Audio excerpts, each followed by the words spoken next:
437, thank you. That'll be good. You can taxi up too, but hold short of the taxiway if you would. Then I'll get your bonus as soon as I can.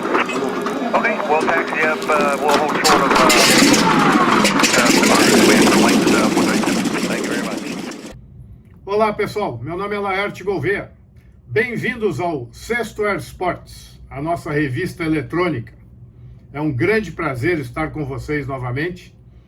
E eu quero começar esse programa pedindo que vocês se inscrevam no canal, que deixem seu like, que deixem o seu comentário após assistir o vídeo e compartilhem com os amigos. E como de costume, no programa de hoje vamos abordar dois assuntos. Um sobre atualidades, que vai ser um vídeo que uma tripulante fez sobre nitrogênio nos pneus de avião. E o segundo assunto será sobre segurança. E alguns de vocês vão até falar: Gouveia, eu não aguento mais ouvir você falar de segurança. Você já falou no Esportes 1, no 3, no 5, vai falar de novo? Infelizmente, gente, eu vou falar porque nós tivemos mais um acidente fatal. Na sexta-feira passada, na Sexta-feira Santa, nós tivemos a morte de 2 paraquedistas. E adivinhem o motivo? Meteorologia. Motivo que eu venho falando com vocês desde o começo do Air Sports. Então, na segunda parte do nosso programa hoje, eu vou descrever para vocês como ocorreu esse acidente e depois vou bater um papo com meu amigo Ricardo Petenar. O Ricardo Petenar, desde que eu o conheço, ele é muito preocupado com a parte de segurança do paraquedismo e vem dedicando os últimos anos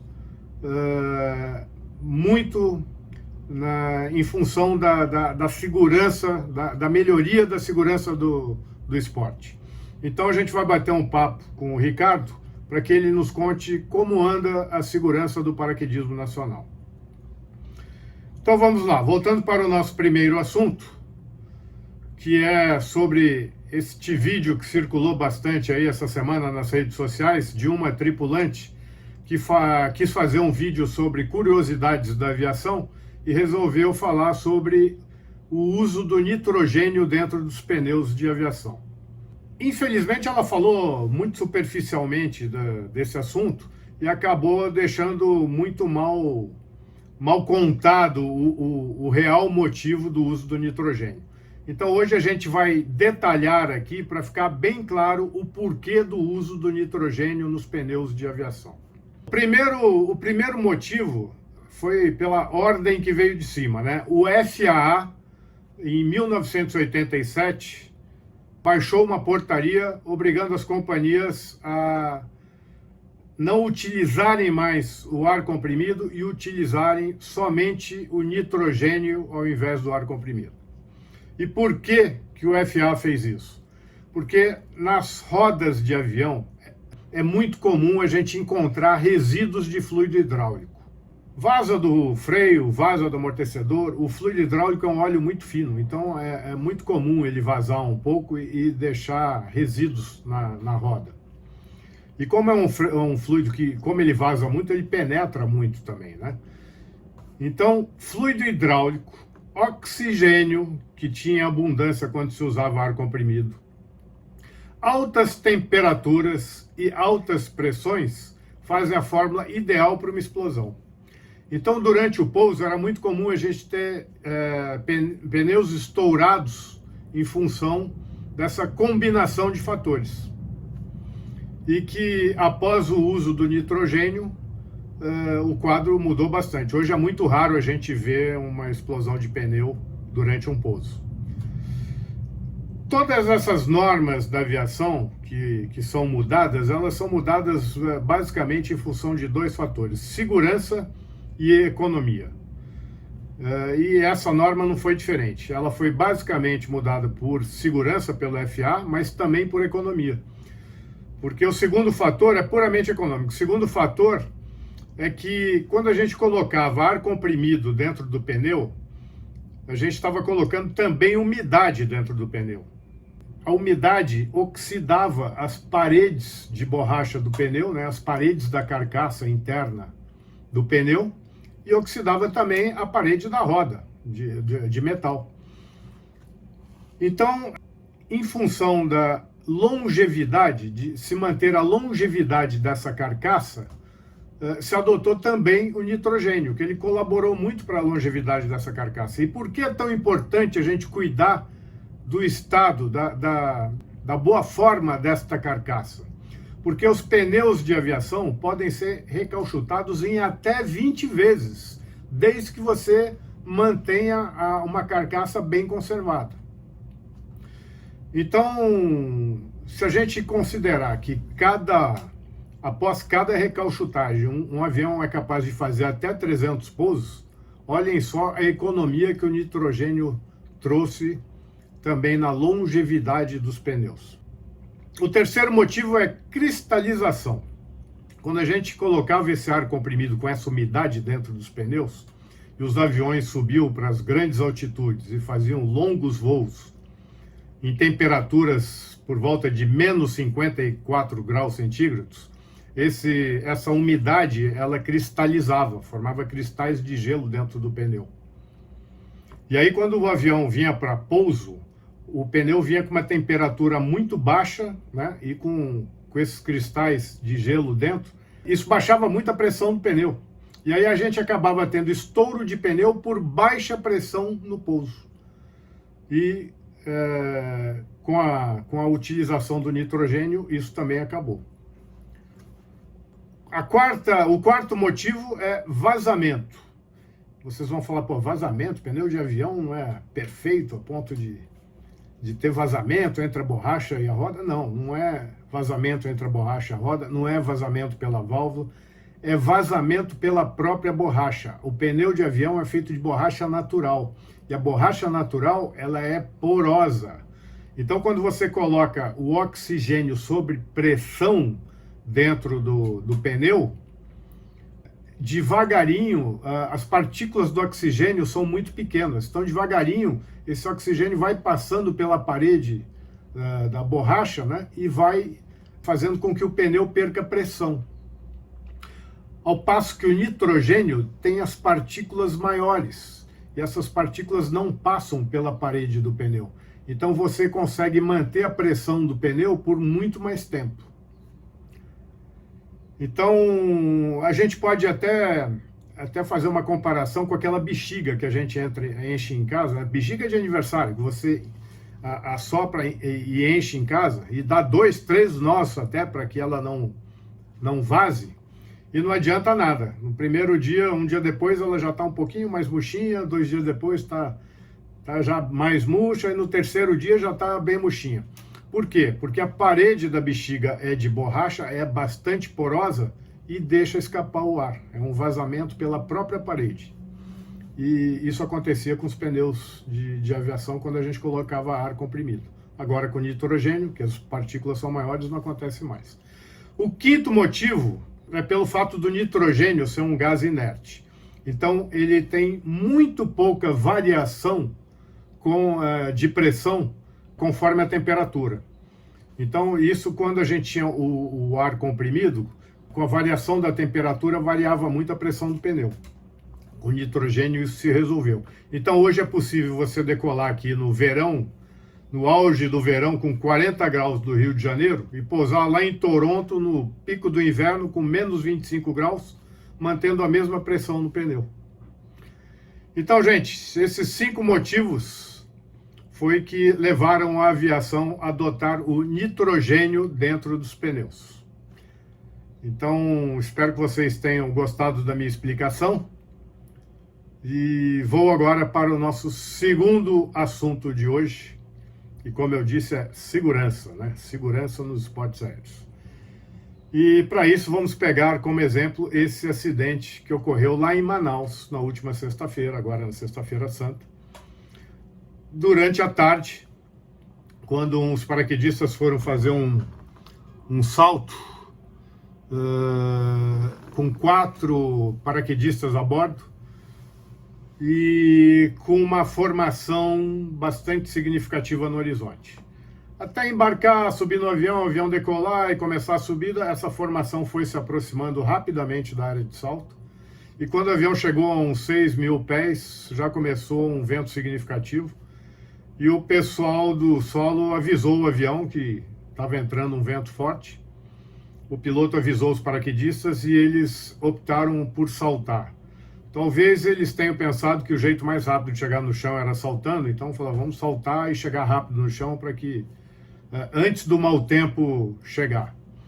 Mas na verdade, gente, quando chega um CB desse, um CB de grandes proporções, antes dele vem um vento muito forte, que só o vento já impossibilitaria a atividade do paraquedismo.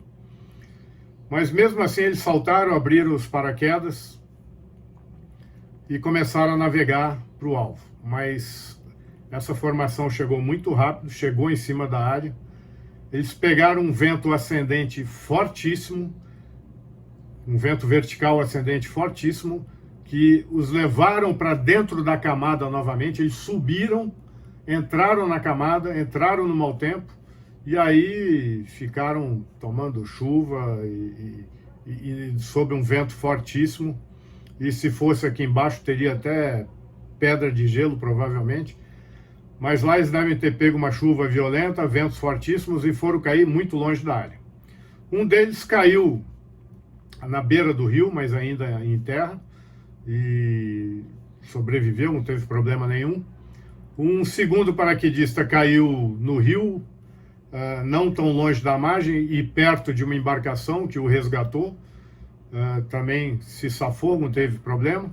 E os outros dois foram cair já bem no meio do rio e conseguiram ainda se desvencilhar do equipamento para conseguir nadar, mas não conseguiram nadar até a margem, né? Os rios lá na Amazônia têm muita correnteza.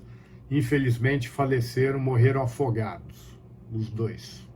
Um jovem e uma menina perderam a vida, infelizmente, por causa de, mais uma vez, desconhecimento da meteorologia. Gente, se a gente tivesse na área um responsável por essa área que conhecesse a meteorologia, ele ia saber que esse tipo de formação se aproxima muito rápido e antes dela chega um vento que impossibilita a prática do paraquedismo muito violento. E chega rápido, e então você não pode deixar para parar a atividade quando a formação está pronta. Você tem que parar a atividade quando o troço está lá no horizonte ainda. E você fica observando. Se ele estiver no horizonte e 10, 20 minutos depois ele começa a se aproximar, já para, não espera chegar próximo. Quando ele estiver lá no horizonte, você já tem que parar a atividade. Então, gente, eu fui conversar sobre segurança de paraquedismo com meu amigo Ricardo Petenar. O Ricardo Petenar, para quem não conhece, é irmão do Marcos Petenar. E os dois foram recordistas de títulos de campeonatos brasileiros aqui. Foram diversas vezes campeões brasileiros. Eles são reconhecidos, inclusive, internacionalmente. Competiram em campeonatos mundiais aí várias vezes. E o Ricardo, desde que eu o conheço, há 40 anos atrás, que eu conheci o Ricardo há 42 anos atrás, e ele já era preocupado, muito preocupado com a segurança do paraquedismo. De lá para cá, ele vem trabalhando bastante nisso, e vem nesses últimos anos incrementando esse trabalho em cima da segurança do esporte. Então, eu fui lá conversar com ele. Foi um papo muito legal. Ele deu uma boa ideia para a gente do que ele está fazendo e o que ele ainda pretende fazer para o paraquedismo. Então, vamos lá conversar com ele? Vem comigo. Bom, pessoal, agora eu estou aqui com meu amigo Ricardo Petenar. Eu acho que a maioria de vocês já o conhece. Ele tem um forte nome no paraquedismo. E o paraquedismo é um dos irmãos mais velhos dos esportes aéreos, né? Nós temos o paraquedismo e o voo à vela como os irmãos mais velhos dos esportes aéreos.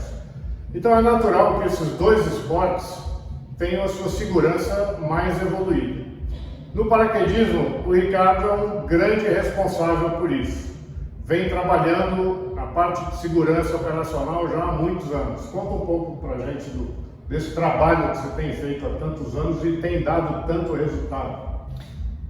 Então, Laerte, é um prazer estar aqui, poder falar sobre segurança. Já há muito tempo que nós trabalhamos pensando em segurança dentro do paraquedismo, desde a época que tinha áreas, do vento, escola. Acho que desde que eu comecei você já trabalhava pensando em segurança. Pensando em segurança. Mas isso foi evoluindo e agora, no ponto que a gente chegou, eu coloquei isso como missão de vida de melhorar a segurança do paraquedismo, tornar o paraquedismo mais seguro para todo mundo. Tá? Então eu estou preocupado que o nosso esporte crie uma massa crítica de pessoas que tenham essa mentalidade de consciência coletiva de segurança. Estamos formando esses agentes multiplicadores desse conceito. Quando a gente tiver mais gente que esteja pensando em segurança, ao invés de simplesmente desconhecer esses conceitos de prevenção, principalmente, e também, né, os conceitos de reação, de ter o procedimento de emergência para cada uma das situações bem na cabeça, no sangue ali, né, Condicionado, de reagir praticamente sem pensar. A gente vai elevar o nível de segurança do nosso esporte como um todo para todos.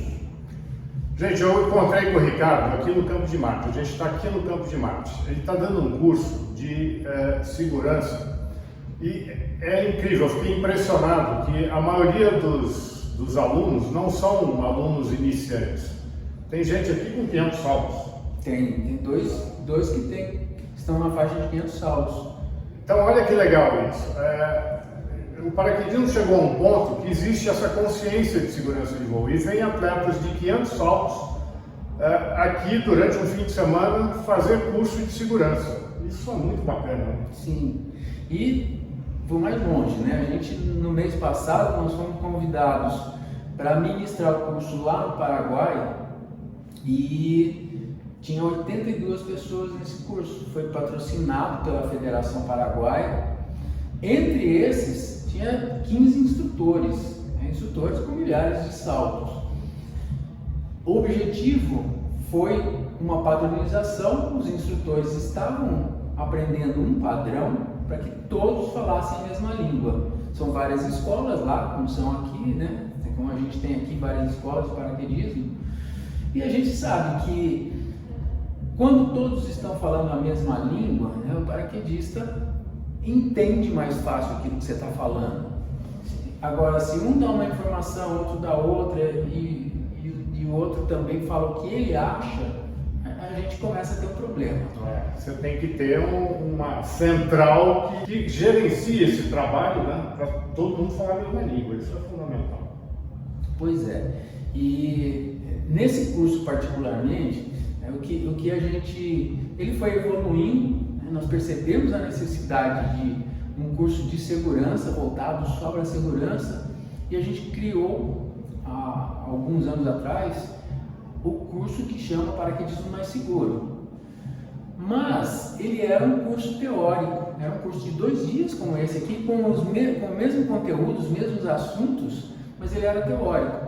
E eu percebi que não funciona, não adianta você passar muita informação se o cara que está recebendo não coloca ela em prática. Então esse aqui passou a ser, você estava lá dentro vendo, né? E ele passou a ser um curso prático.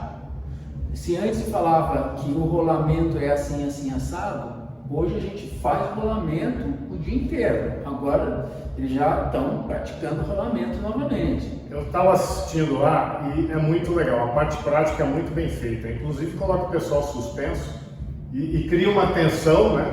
E eles têm que fazer o procedimento de emergência sob tensão. Então é muito legal, essa parte prática é muito bacana.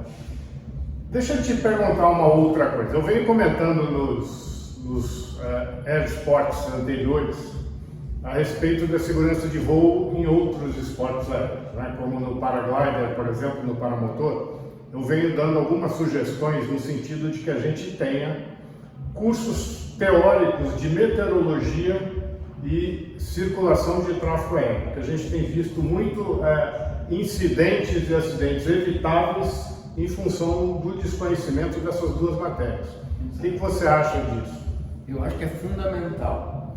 Muita gente que entra nesses esportes, eles não têm nenhum conhecimento, por exemplo, de tráfego aéreo. O cara sai por aí achando que o espaço é dele e que não tem mais nada ou ninguém lá em cima, né? E de repente a gente sabe que daqui a pouco poderá acontecer um acidente, né? Alguns de falta de conhecimento aí de meteorologia já estão acontecendo, né? Mas a gente poderá ter acidentes mais graves com paramotores ou com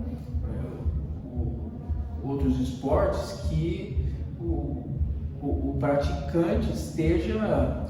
Hoje, tanto os paragliders como os paramotores são muito evoluídos, as asas são muito evoluídas. O pessoal tem feito voos longos e altos por aí, né? Então, é importante que esse pessoal saiba.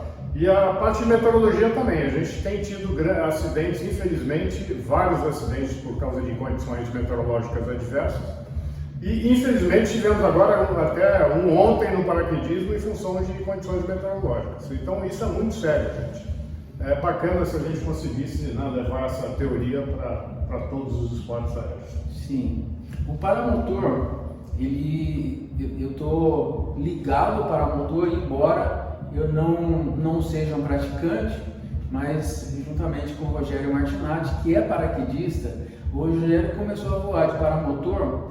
Ele falou, logo no começo, ele falou: Ricardo, eles não têm noção nenhuma das coisas que a gente já faz no paraquedismo, porque o paraquedismo está estruturado há muito mais do que 50 anos, né? Eu comentei até no último vídeo que a questão de bom senso, que o pessoal nas rampas do paraglide aplique o que a gente aplica no paraquedismo. Conforme a intensidade do vento, começa a se limitar quem pode saltar ou voar. Então, se o vento está confortável, todo mundo, salto duplo, iniciante, o vento começou a ficar forte, se segura os saltos duplos ou os voos duplos, no caso do voo livre, e se ficar um pouco mais forte, se para a atividade, né? Isso já se faz no paraquedismo.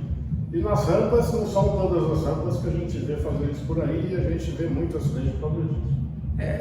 Você estava com a gente lá atrás, há muitos anos, né, 30, 40 anos atrás, a gente estava com o paraquedismo evoluindo e nós percorremos um longo caminho de aprendizado. Hoje a coisa está muito mais estruturada, a gente já tem um comitê de instrução e segurança há muitos anos na confederação e tudo isso foi sendo incorporado. Os outros esportes aéreos mais novos, eles não precisam repetir os erros que a gente repetiu, eles não precisam percorrer esse longo caminho, né? Eles podem se inspirar ou pode vir buscar nos irmãos mais antigos, como você colocou, procurar não exatamente os mesmos procedimentos, mas sim os conceitos que a gente usa sobre como controlar a segurança. Então, vamos buscar. Bom, gente, papo com o Ricardo. Ele tem um conhecimento enorme na área de segurança de esportes aéreos, então a gente poderia ficar falando aqui horas, mas eu vou liberar que ele está no meio do curso e eu vou encontrar com o Ricardo em breve. Ele vai estar no Campeonato Mundial de Paramotores e eu vou lá cobrir para vocês e a gente bate um outro papo de segurança com ele e com o Rogério Martinatti, lá no campeonato. Perfeito. Então a gente volta em breve, né? E eu estou muito feliz de ver esses dois lá no campeonato de paramotor, no Campeonato Mundial de Paramotores. A gente vai estar muito bem representado tecnicamente. Saquarema, do dia 20 de abril ao dia 30 de abril. Tá? Tem competidores vindo de todo mundo aí para o campeonato de 11º Campeonato Mundial de Paramotor. Bacana. A gente se vê lá. Ok. A gente se vê lá. Tchau. Valeu. Tchau, gente. Até a próxima.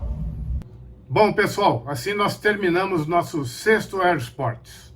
Eu prometo a vocês que no próximo eu não vou falar de segurança. Eu vou trazer uma entrevista que vocês vão gostar muito, uma entrevista muito agradável e com imagens fantásticas. Então, vou terminar pedindo novamente que vocês se inscrevam no canal, deixem seu like, mandem seus comentários e compartilhem com os amigos. Até mais, pessoal. Até a próxima.